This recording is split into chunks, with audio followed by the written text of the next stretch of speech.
Bom dia, tarde, noite, não importa onde você estiver. Esse vídeo aqui, ele vai estar... vocês vão ver ele em vários vídeos, tá? Porque eu vou estar usando o mesmo vídeo, no caso, como entrada e como fechamento de uma sequência de vídeos, né? Que eu fiz sobre o shintoísmo, né? É um vídeo que, inclusive, teve bastante gente que pediu, tá? Teve gente que se interessou de outras províncias, né? Que acharam muito legal esse assunto. Então, inclusive, tem gente que está se preparando para participar presencialmente das aulinhas com o sacerdote, né? Porque é um sacerdote de verdade, né? E aí, no caso, então, né? A questão é, eu fiz um vídeo, né? A nossa conversa foi de cerca de 2 horas e meia, né? E não tem como, não tem condição de eu postar um vídeo de 2 horas e meia para vocês, principalmente que eu pretendo postar uma tradução de tudo, né?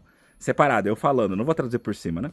Porque eu quero que quem entenda japonês possa assistir o vídeo na íntegra, no japonês, entendeu?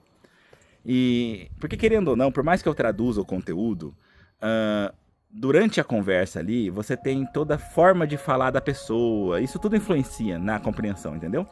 Então, basicamente, eu pretendo manter na íntegra para quem quiser assistir na íntegra, e vou fazer uma parte separada ali dentro do vídeo onde eu vou só explicar tudo. Meu Deus, tem uma abelha aqui. Em português, no caso, fazendo uma tradução, uma interpretação para vocês, entendeu? E bom, no caso, por que eu tô fazendo esse vídeo? Porque esse vídeo aqui agora, ele justamente como é que fala? Meu Deus, me fugiu a palavra. O início do vídeo. A abertura, isso, a abertura, me veio na cabeça. Essa é a abertura dos vídeos, né, no caso, que estão seguindo. O primeiro vídeo só dessa coisa de sintoísmo, ele tem uma abertura própria. Por quê? Porque é a parte que eu tô falando em português com vocês, né? E ele também tem um fechamento em português, porque eu fiz no dia, eu peguei o mesmo fechamento do dia e joguei tudo num vídeo só para ser uma introdução do que a gente ia fazer no dia. E os demais vídeos são justamente as aulas, onde a gente conversou com o cara e tal, né? Então ali vai ter ele falando, vai ter eu traduzindo depois, e aí por isso eu preciso de uma abertura e de um fechamento. E aí no caso é isso que eu estou fazendo agora para vocês, entendeu? No total são 8 vídeos, tá? São 8 vídeos, porém como eu falei, o primeiro só que já vai ter a abertura e fechamento. Do segundo para frente, eles vão estar usando todos eles, né? Compartilhando essa mesma abertura e o mesmo fechamento, tá ok? E a ideia é que vocês possam aí tá se divertindo com esse conteúdo, né? Então, se você quer ouvir todo o conteúdo sobre o shintoísmo, é importante você assistir, em primeiro lugar, todos os 8 vídeos, e em segundo lugar, assistir eles na ordem cronológica deles, tá? Porque senão vai ser difícil de entender. Porque eu fiz cortes bruscos, entendeu? Eu peguei mais ou menos ali a mesma faixa de tempo e pum, cortei, né? Então, para ficar mais compreensível a conversa, não tá separado por tema nem nada, tá? Então, vocês têm que assistir cronologicamente e provavelmente vão ter que assistir todos os vídeos, beleza? Bom, antes de eu continuar falando um monte de coisa, deixa eu pedir para vocês não esquecerem de curtir, compartilhar, se inscrever no canal, ativar o sininho de notificação para receber notificação de novos vídeos. Olha a descrição do vídeo que tem informações importantes como onde sou, etc. Tal, e também deixem comentários não só para engajar o vídeo, mas também para deixar esse canal cada vez mais na cara de todos vocês. Aproveitem os comentários para deixar sugestões, que eu sempre levo em consideração na hora de criar novos conteúdos, né? Já dito isso, então, no caso, espero que vocês curtam. Eu não vou falar muita coisa, tá? Porque nessa introdução, porque não tem mesmo muita coisa para falar, tá? Basicamente, vocês assistem o vídeo, assistem a tradução. Quem entende japonês assiste só a tradução, só o japonês. Quem não entende assiste a tradução, se for o caso, né? Quem não entende, eu aconselho a assistir o original também, por uma questão até de repente, usar isso para aprender o japonês, né? E tem gente também que entende o japonês, mas se quiser assistir o português para ter ali um comparativo de como que eu traduzi, né? Porque é uma interpretação, gente, não é uma coisa ao pé da letra, tá? Então, também fique à vontade, tá ok? Então, é isso. Espero que vocês curtam, né? Em breve, se tudo correr bem, a gente vai estar fazendo vídeos de outras religiões também, como o budismo, etc, tal, né? Quem quiser entender como que a gente chegou aí nesse tipo de vídeo, né?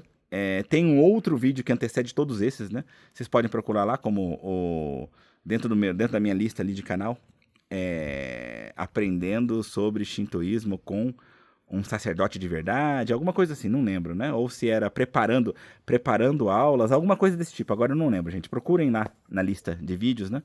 Se vocês quiserem, vocês podem procurar na lista sua, porque como é o lugar em sua, então ele tá lá, né? E também deve estar nas curiosidades do Japão, tá ok? Então, de maneira geral, é isso. Espero que vocês curtam aí o conteúdo e que isso possa agregar algo pra vocês. Até! これなんか書いてある。ちょっと待ってください。これ消しますね。で日本の考え方、日本人の考え方っていうのは、もう基本的にこの2つなんですよ。その神道と、こ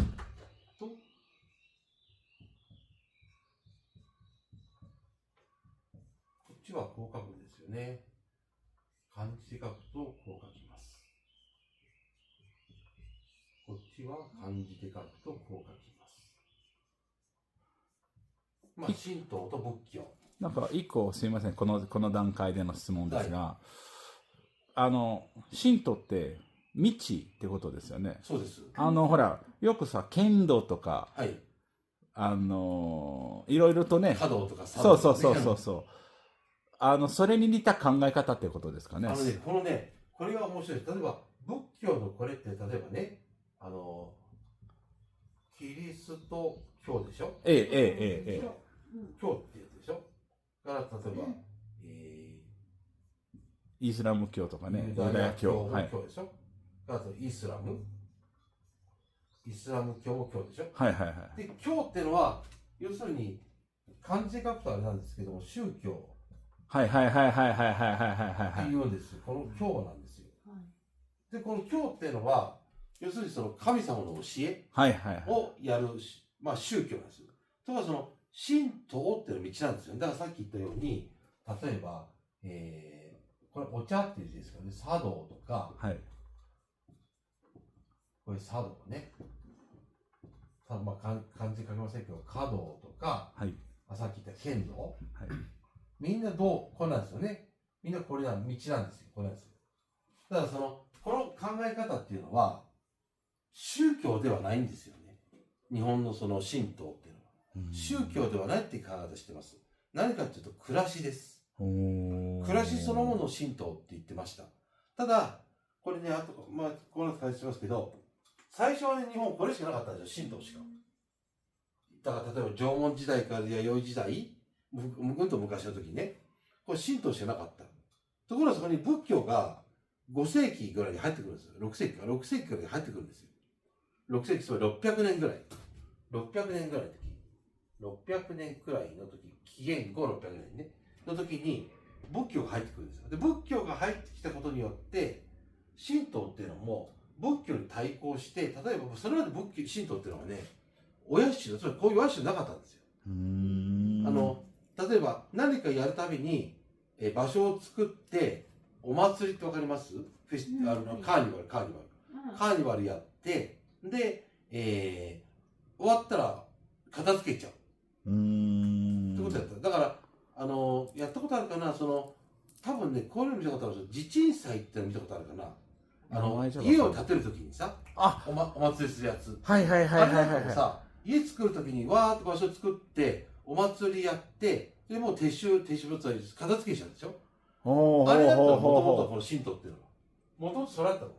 ところが仏教が入ってきて、仏教っていうのはでっかいお堂を建ててさ、そこに仏様をやってさ、大々的にやるでしょ。そしたら神道の方でもそれを真似して、こういうお社っていうのを作り始めたわけ。それまでなかったんだよね。神道のところにね。で、私たち、この神社もそうなんですけども、この神道っていうのにのっとってやってます。これ神道。で、神道っていう意味では、例えば、行ったことあるかな、伊勢神宮とか、明治神宮とか、大きなお宮さんいっぱいあります。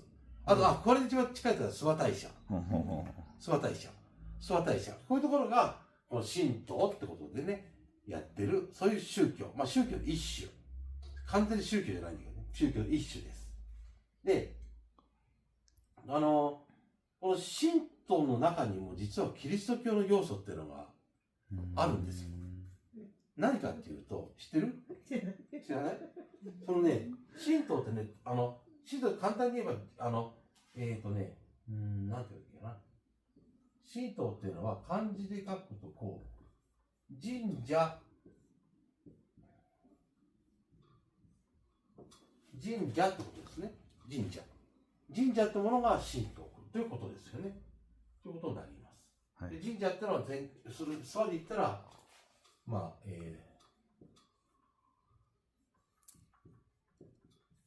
諏訪大社、ね、漢字で書くと、諏訪大社ということになりますね。ということでやってます。だけど、ちょっと話がね、それちゃうんですけども、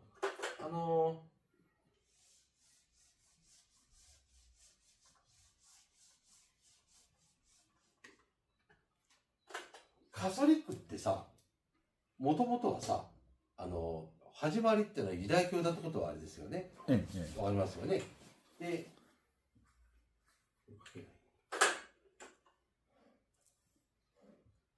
ユダヤ教ってのはこれですよ。ユダヤ教ってのがあって、そこからキリスト教が生まれましたよね。キリスト教が生まれました。で、キリスト教が生まれた後に何が起こるかっていうと、これが、神様は、英語で言うとゴッドですよね。はい。ゴッドですよね。ゴッドじゃないですよね。へー。ね、絶対。はいはいはいはいはい。ゴッツってありませんよね。はいはいはい。ゴッツですよ。日本はゴッツですよ。日本はゴッツですよ。いっぱい神様いるから。800万人いるって言われてるんですよ、神様。800万人。そう。多い。そう。だから日本はゴッツですけど、ゴッドですよね。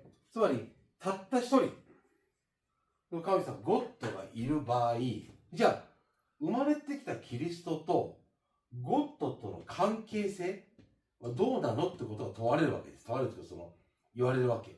これでどうするかって、ここでいろんな考えていくわけ。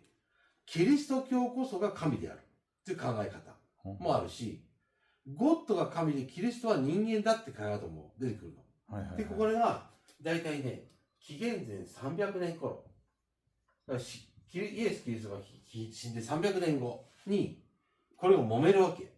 そのあり方、ゴッドのあり方について揉めるわけ。教会の中で揉めたのめちゃくちゃ。揉めて、それで、皆さん知ってるかな、三位一体論ってわかる？わかんない。わかんない？今ね、カトリックの中では三位一体論って言って、まあ、ゴッド、父、それから子、精霊。そういうことね。そう。多分、日本語の表現は知らなかった。ポルトガル語だとしてた。そう、これ言うでしょ？これに読むね。そう。三位一体って呼んでるんですよね。この考え方に落ち着くわけ。ってことは、つまり、この考え方をしてなかったキリスト教の人たちは、恩出されちゃったの。例えば、キリストが神だよなんて言ってる宗派の人たちは恩出しですよ。恩出されちゃってどこに行ったかっていうと、一グループはアフリカに行きました。アフリカに行って、どこにいるかってエチオピアです。エチオピアってキリスト教国なんですよ。エチオピアだけ。昔から。なぜかというと、この300年の時に争いが起きて逃げたんですよ。逃げて、アフリカに逃げて、アフリカの原住民と交わって、アフリカが落ち着いたわけ。そうすることによって、エチオピアがまずキリスト教の国なの。もう昔から。エチオピアがそう。で、もう一グループはどうしたかっていうと、東。つまり中国の方向へ逃げるわけ。中国の方向へ逃げてきて、中国に渡って、中国でキリスト教が流行るの。昔。これが、400年頃。大体100年後ぐらいね。ぐらいに中国で、ものすごいキリスト教がわーっと増えるわけ。で、その増えたキリスト教が日本に渡ってきたわけ。それが大体500年頃。500年頃に日本にもキリスト教がやってきました。で、その時に、知ってるかな、お稲荷さんって知ってる？お稲荷。はい。お稲荷さんって神社知ってる？その狐が、狐が置いてある神社。ね。あれってね、実はね、キリスト教なんですよ、もともと。うそ！ほんと。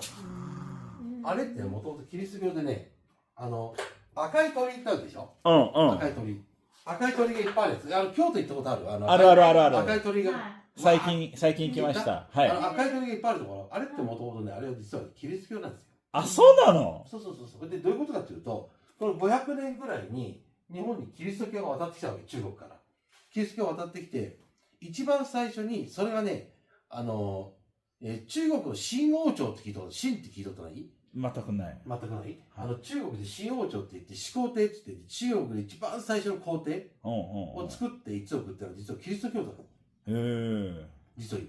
で、そのキリスト教が日本に渡ってきました。で、一番最初に来た場所が京都に来たわけ。で、京都で、活動を始めるわけ。で、そこにできたのが、この前行ってきたっていう、伏見稲荷大社っていうところ。つまり、千本鳥居って千本鳥居がわーってあるっていう鳥居のところ。あそこで赤い鳥居があるでしょ。これ赤い鳥居、こういうふうに。はい。ね、これ鳥居のマークだよね。でもさ、他の神社で赤い鳥居ってないでしょ。ないね。ないでしょ。ない。なんで赤いのかってことなんですよ。これね、意味があって、ユダヤ教で、杉越の御祭り、つまり、今でいうところの復活祭みたいなものがあるわけ。で、その時に、ユダヤ教で日本では杉越っていうのは復活祭っていうのがわかるかな？復活祭。なんだけど、それってどういうことかっていうと、この時に悪魔が通るんだって、村を。悪魔が通るんだって。で、悪魔から身を守るためには、家のところに、こういうマークを羊の血で書いて、玄関ね。ここに書いておくと悪魔が通り過ぎる。だから杉越って言うんだよね。だからこの悪魔が通り過ぎるっていうことでこれを書いたわけ。これがもともと赤い鳥の原型なんだよ。じゃあ鳥の形自体が日本人が考えたんじゃなくて、もともとがね。でこれから来てるんですよ。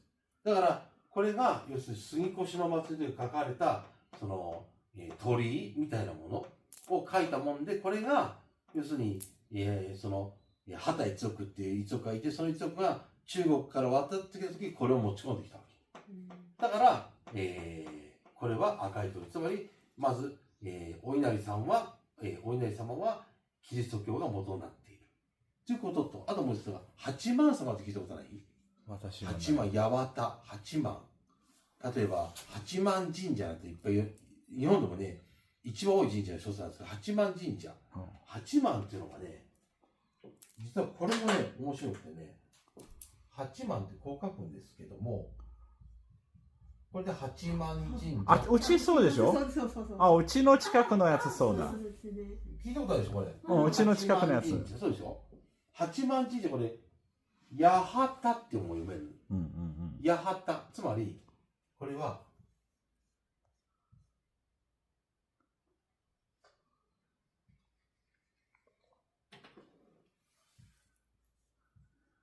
ヤハウェ。ヤハウェって聞いたことない？ヤハウェっていうのは、このユダヤ教の最高神を、キリスト教ではゴッドって言うんだけど、ユダヤ教ではヤハウェって呼んでる。ヤハウェが祀られてる神社がヤハタ。つまり、八幡神社の鳥居は赤いんです。あ、そうなの？そう。本当の八幡神社はね。あ、本当の。元になった八幡神社っていうのは、九州とか、あと鎌倉とかそういうとこにあるんだけど、そういうところの鳥居は。でも確かにあるね。ある。赤い。赤でしょ。ね、この2つだけ。つまり、お稲荷さんと八幡神社だけが赤いの。他の神社は赤くしないの。つまり、赤い鳥居を持っているところは、もともとの基盤はキリスト教なわけ。で、E aí, pessoal, estou aqui de novo para poder fazer para vocês a tradução aí dessa segunda parte, né? Desse vídeo sobre o shintoísmo, né? Eu não sei se eu vou conseguir lembrar de tudo que eu falei no início do outro vídeo, né? Mas levando em consideração que isso aqui na verdade é uma continuação, então eu espero que você tenha assistido desde o primeiro. Se você não assistiu desde o primeiro, aconselho você a voltar, porque do meio do caminho, né? Os cortes que eu fiz aí no vídeo foram bruscos, né? Foram só tipo ajustando mais ou menos para deixar mais ou menos o mesmo tempo em cada vídeo, né?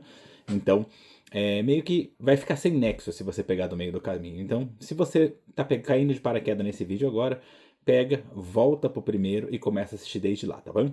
Bom, o que eu vou tentar só dizer no máximo aqui, porque tem muita coisa que eu traduzi, então vai ficar longo um pouco essa tradução, é que não adianta você assistir essa tradução e vamos supor que você entende japonês e você considerar que eu peguei e realmente traduzi ao pé da letra, né?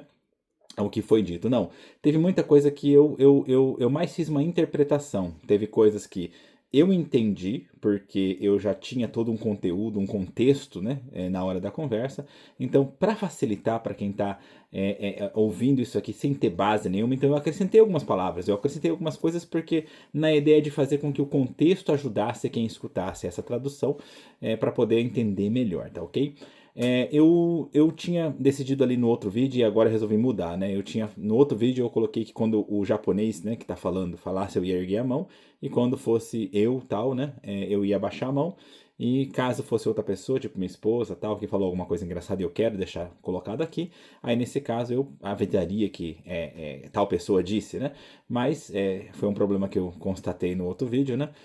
O japonês ele fala muito mais, então se eu ficar o tempo inteiro com a mão erguida assim, eu canso, né? Tudo bem que aquele era um vídeo mais curtinho dele falando, então até que eu não me dei tão mal assim, serviu como aprendizado. Já no caso dessa vez, então, no caso, eu pretendo não ficar erguendo a mão. O que eu estiver falando de maneira geral vai ser com a mão abaixada mesmo, né? E eu acho que quando eu falar, eu vou falar eu disse, né? Então acho que eu vou fazer dessa forma. Assim eu não preciso necessariamente ficar erguendo mão, baixando mão, tá ok? E também não se incomodem que eu vou ficar olhando para baixo, né? Vocês vão perceber aí pela câmera, porque eu tô com o computador aqui na minha frente.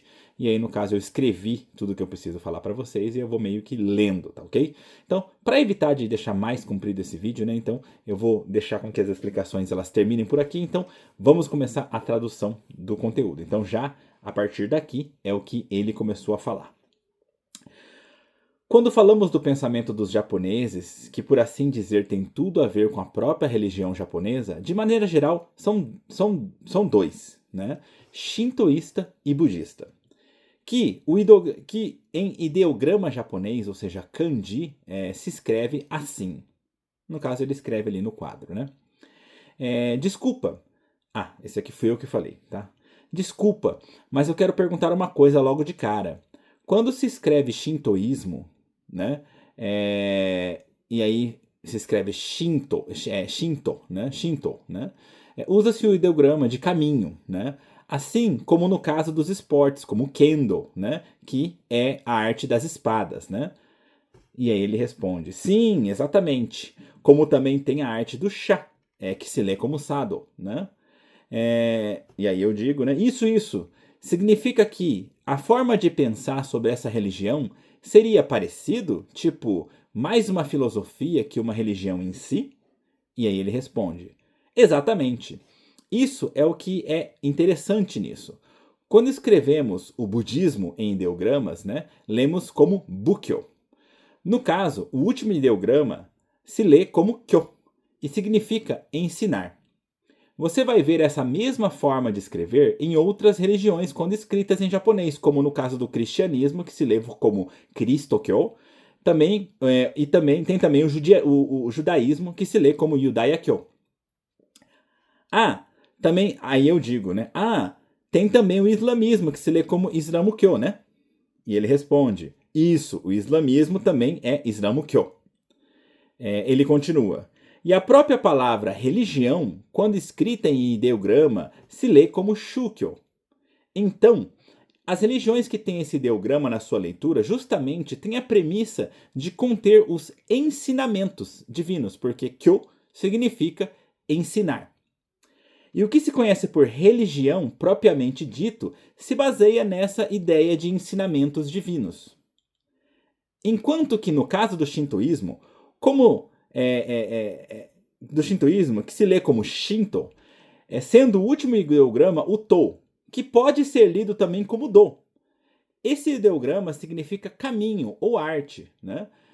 E na mesma linha de pensamento temos o Sado, que é a arte do chá, o Kendo, que é a arte das espadas, né? Então você também pode traduzir como o caminho do chá, o caminho das espadas, né? Na verdade, só para eu explicar para vocês, o Do é caminho, tá ok? Só que aí quando você traduz diretamente Caminho das Espadas, tal, é meio estranho. Então, geralmente quando você traduz, você interpreta e transforma em a arte, entendeu? Porque seria mais próximo do significado. Então, continuando. Ele continua, né? Por isso, a premissa do shintoísmo não seria exatamente uma religião. Seria mais apropriado dizer que se trata de uma forma de viver. A própria arte de se viver é o que se considerava como shintoísmo. Porém, depois vou explicar mais a fundo, mas de início no Japão só havia o shintoísmo. Nas eras Jomon e Yayoi, eras muito antigas, só havia o shintoísmo. E mais ou menos por volta do século V ou VI, em que entra o budismo, por volta de 600 anos depois de Cristo. Com a chegada do budismo, meio que o shintoísmo foi obrigado a disputar com o budismo, tanto que, de início, antigamente no shintoísmo não existiam templos. Quando ia se celebrar algo, meio que se preparava o local colocando altares, etc., de acordo com a necessidade, nos tradicionais matsuris. Sabem o que é matsuri? Seria equivalente a festival ou carnaval. Então, no caso, tinha-se as cerimônias de carnaval shintoísta e após terminar, era tudo guardado.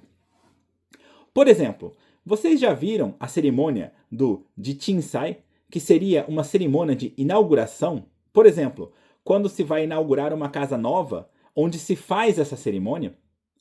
Então, nesses casos, se prepara a cerimônia com altares e etc. Faz-se a cerimônia ali e depois guarda-se tudo e leva-se embora. Aquela é a forma tradicional das cerimônias shintoístas. Porém, o budismo chegou e eles construíram grandes templos, construíram grandes estátuas do Buda. Então, o shintoísmo meio que copiou isso e começou a construir os templos shintoístas, que até então não existiam. Então, nós, incluindo esse templo aqui onde nós estamos hoje, seguimos a tradição do shintoísmo. E quando falamos de templos shintoístas, temos como exemplo, será que vocês já foram em algum desses? Por exemplo, o Issei Jingu, o Meiji Jingu. Existem, no caso, vários grandes templos como estes. E o mais próximo daqui seria o Sua Taisha. Aqui, só para deixar ali um adendo para vocês, eu que estou falando agora, tá? O Sua Taisha, ele é muito famoso, principalmente nos tempos de hoje, no mundo inteiro, por causa de um anime que está passando na Netflix. Talvez ele esteja passando em outros lugares também, que é Nigejozu no Wakagimi, né? E aí ele se passa justamente no Sua Taisha, tá ok?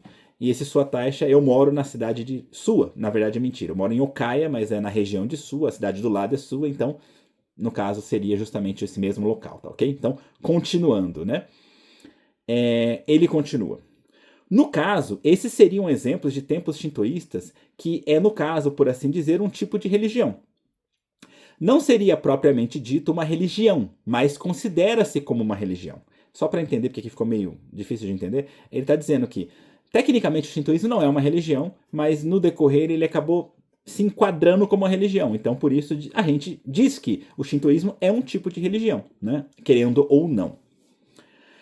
E quando falamos sobre o shintoísmo, na realidade existem resquícios do cristianismo dentro dele.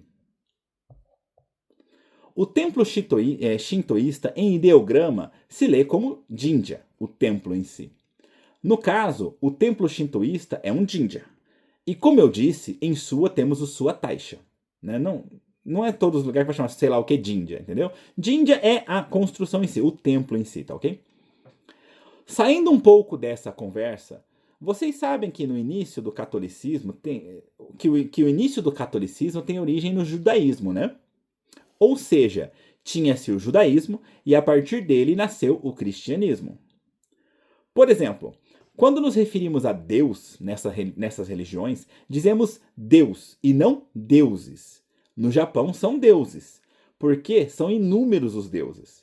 É dito que tem mais de 8 milhões de deuses. Mas essa é uma expressão usada para enfatizar que são inúmeros os deuses. Não é que realmente tenham contado e hajam por volta de 8 milhões de deuses. Isso porque eles usam a expressão Hapyakuman Hyakuman Ijo, né? Que seria tipo, tem mais de 800, né? É como se a gente fosse falar, é como se a gente fosse traduzir assim no português. Isso é coisa pra cará. Você sabe a continuação. Então a gente não tá contando o cará, né? A gente tá falando porque tem muito. Então é uma expressão, tá ok? Continuando, ele continua, né? Então, voltando ao judaísmo e ao cristianismo, nesse caso é um Deus único. Mas aí entramos em um embate, pois o que seria então Cristo, que é o Filho de Deus? Surge a indagação sobre o relacionamento entre essas duas personalidades. A partir daqui, surgem inúmeras formas de pensar. Isso naquela época, tá ok? Cristo em si é Deus, como uma forma de pensar. Deus é Deus e Cristo é simplesmente um ser humano comum, como outra forma de pensar. Essas indagações ocorreram por volta dos anos 300 anos depois de Cristo e ocorreram embates sobre a definição do que seria Deus. Com isso entra a definição da Trindade, que se diz em japonês Sammi-Itai. Já ouviram falar? Ou seja, é Deus, que é o Pai, Cristo, que é o Filho, e o Espírito Santo. A definição se estabilizou nessa Trindade. E quem não aceitou essa definição acabou sendo expulso. Isso vale também para aqueles que consideravam Cristo em si como o próprio Deus. Eles também foram expulsos. E sabem onde eles foram? Um grupo foi para a África. Foram para a Etiópia. Por isso que a Etiópia é cristã. Só a Etiópia, desde os tempos antigos.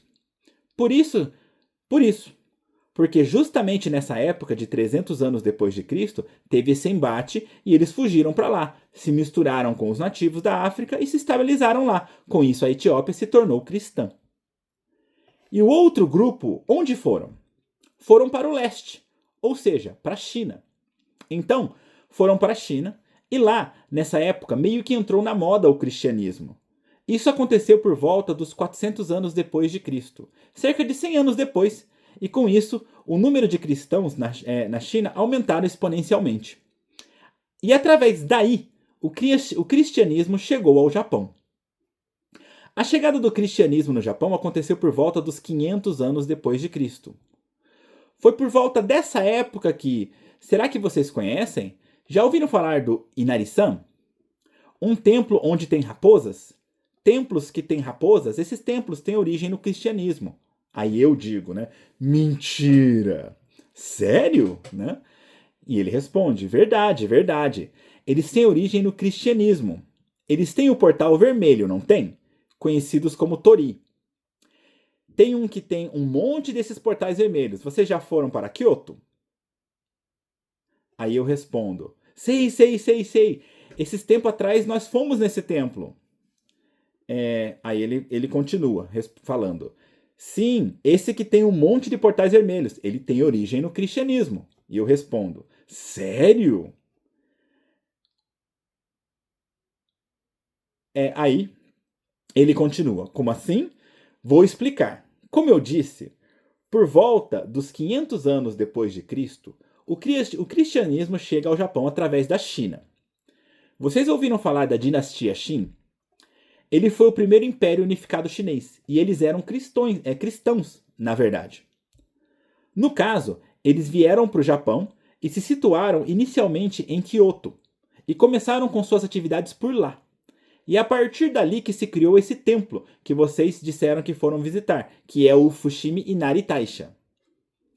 Ali tem os 1000 portais, que se diz Senbon Torii, que não são propriamente 1000 de verdade. Esse é mais uma expressão de que são muitos. Tem no caso aquele monte de portal vermelho, correto? Que tem aquele formato peculiar de portal shintoísta. Para quem não sabe, aquele formato assim, ó. Acompanhem aí. 2 paizinhos assim, 2 perninhas assim, tá ok? A questão é justamente sobre o porquê de ser vermelho. Isso tem um significado. Existe um festival judaico que em japonês se fala Sugikoshi no Matsuri, que seria a Páscoa judaica.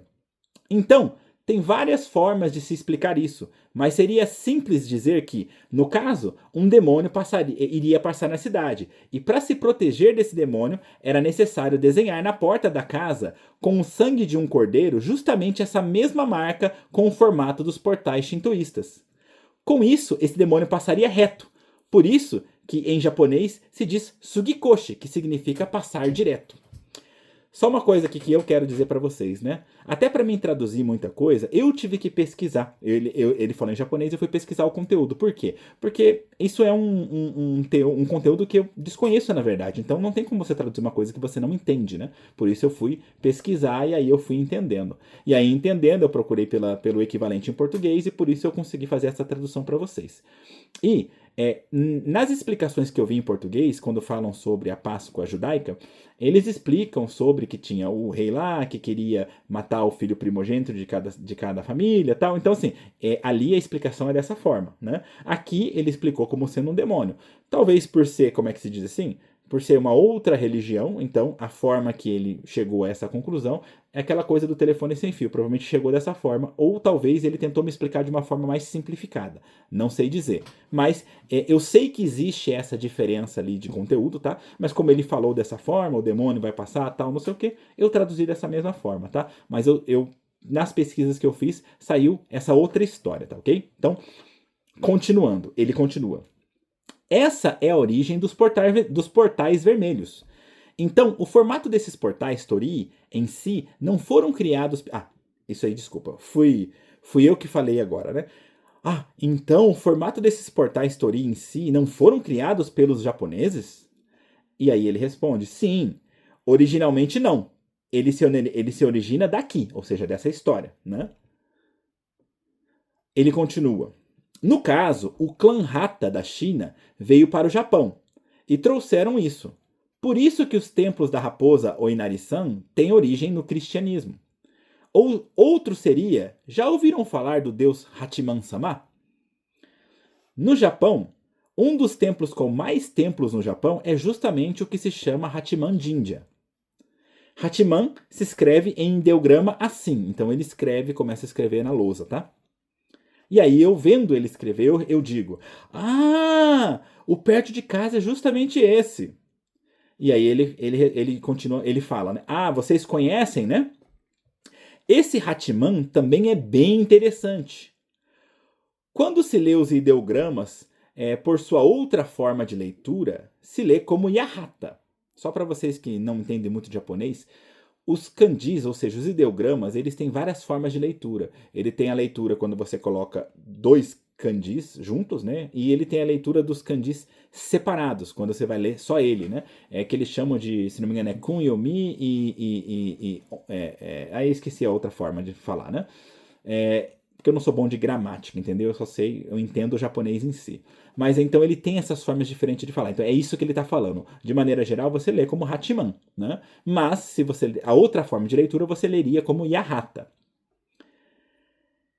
Então, por sua outra forma de leitura, que se lê como Yahata. E isso se origina da palavra Yahweh, que nada mais é que o nome próprio de Deus na religião judaica. E aí eu estava vendo lá, eu fiz uma pesquisa também, né? E realmente se lê Yahweh. Talvez um pouquinho diferente a pronúncia, porque o japonês é um pouco limitado, né, nas pronúncias, mas mais ou menos isso daí. Então, os templos que adoram o deus Yahweh são os templos Yahata. E por isso que os portais dos templos Hachiman Jinja também são vermelhos. No caso, o templo original Hachiman Jinja, que são os da região Kyushu e Kamakura. E aí,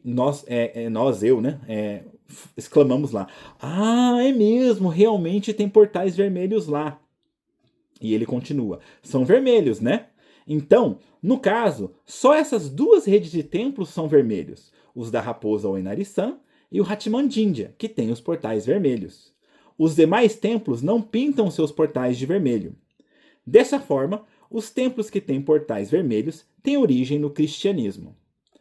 E aqui termina a tradução dessa parte do que foi dito aí nesse vídeo, tá ok? Espero que tenha sido interessante para vocês, né? Não esqueçam de curtir, compartilhar, se inscrever no canal. ativar o sininho de notificação para receber notificação de novos vídeos. Olhem a descrição do vídeo que tem informações importantes como onde estou, etc. Tal, e também deixem comentários, não só para engajar o vídeo, mas também para deixar esse canal cada vez mais na cara de todos vocês. Aproveitem os comentários para deixar sugestões, que eu sempre levo em consideração na hora de criar novos conteúdos. De maneira geral, é isso. A gente se vê então pelos caminhos da vida. No mais é só. Tchau! Então é isso, pessoal. Você que viu o início do vídeo sabe que isso aqui é uma gravação, né? Que está sendo reutilizada em vários desses vídeos, né? No caso desse aqui, em especial sobre o shintoísmo, né?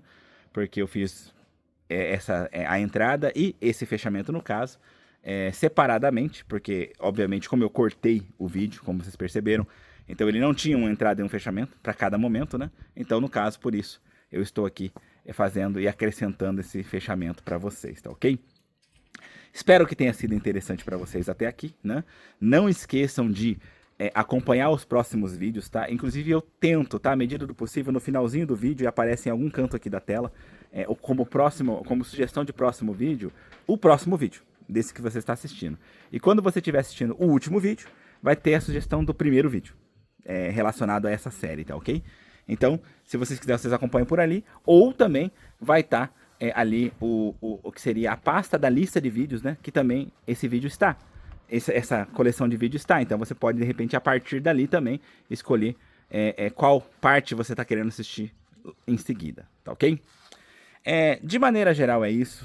Espero que tenha sido interessante para vocês. Não esqueçam de curtir, compartilhar, se inscrever no canal, ativar o sininho de notificação para receber notificação de novos vídeos. Olha a descrição do vídeo que tem informações importantes como onde sou, etc. Tal, e também deixem comentários, não só para engajar o vídeo, mas também para deixar esse canal cada vez mais na cara de todos vocês. Aproveitem os comentários para deixar sugestões, que eu sempre levo em consideração na hora de criar novos conteúdos, né? Normalmente eu falaria isso, eu já fazia o fechamento, mas como eu tenho que levar em consideração que além desses vídeos que seriam mais, como é que fala? Intermediários, né? Que eles intermediam até o último vídeo em si, né? Não posso esquecer também que o último vídeo de todos, né? Que é o fechamento final de todos, também vai utilizar esse vídeo aqui final, né? Então, por isso, levando isso em consideração, vou só acrescentar mais algumas coisinhas, né? Eu espero que realmente tenha sido legal para vocês. Para mim foi. Eu fiz essas aulas, eu achei muito legal, sabe? Aprendi muita coisa. Teve muita coisa que eu não imaginava que eu ia, sabe? Entender, tipo, coisas que, tipo, nem passavam pela minha cabeça. Isso é o legal de você falar com uma pessoa que tem conhecimento, né?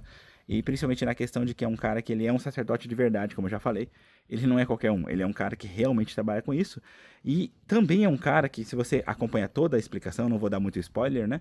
Mas ele é um cara que ele é importante dentro ali dessa parte do shintoísmo. Ele não é qualquer um, entendeu? Ele é um dos que cuida, dos cuidadores dos templos, que não são muitos, entendeu? Tipo, cuidam de vários templos sozinho, né? Então é um cara realmente que sabe do que tá falando e que entende do que fala, tá? Então, assim, foi muito interessante pra mim. E eu fico feliz principalmente porque, como ele é um cara que entende muito e fala com muita gente, então ele também tem muitos outros conhecidos e ele já se comprometeu a depois me apresentar alguém do budismo, né? E assim a gente pretende meio que ir se fazendo novos conteúdos pra vocês, né? Mostrando pra vocês mais sobre coisas, assim, difíceis de entender às vezes, mas que a gente pode se aprofundar falando com pessoas que realmente entendem do assunto, tá ok? E, bom, de maneira geral é isso, tá? Eu já fiz o bordão final. Depois, qualquer coisa, escrevam aí nos comentários o que vocês acharam, tal. Eu realmente me incomodo, tá? Eu leio os comentários direitinho e respondo todos eles, tá? Se eu não responder é porque alguma coisa aconteceu, porque, na verdade, provavelmente o YouTube não me avisou que chegou o comentário, porque também eu não fico olhando, né, vídeo por vídeo, né? Mas toda vez que o YouTube me manda uma notificação de que alguém comentou, eu vou lá, eu leio o comentário, eu respondo o comentário. Então eu fico muito feliz quando vocês comentam, mesmo que seja uma coisa como uma crítica, etc, tal, né? Levo sempre em consideração, beleza? Então, de maneira geral é isso. A gente se vê então aí pelos caminhos da vida. No mais é só. Tchau!